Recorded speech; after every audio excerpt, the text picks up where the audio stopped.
কিন্তু জুলাই দেব না, এই স্লোগান বুকে ধারণ করা হাদি ছিলেন গুম, খুন ও বাংলাদেশের মানুষের গণতান্ত্রিক অধিকার কেড়ে নেওয়া ফ্যাসিস্ট আওয়ামী লীগের বিরুদ্ধে জুলাই পরবর্তী সবচাইতে তীব্র কণ্ঠস্বর।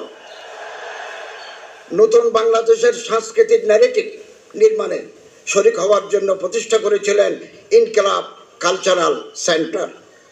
বাংলাদেশের সার্বভৌমত্ব বিরোধী খুনিরা 12ই ডিসেম্বর দুপুরে জুমার নামাজের পরপরই তাকে গুলি করে 18ই ডিসেম্বর 2025 রাতে সিঙ্গাপুর জেনারেল হাসপাতালে শাহাদত বরণ করেন বীর ওসমান হাদি।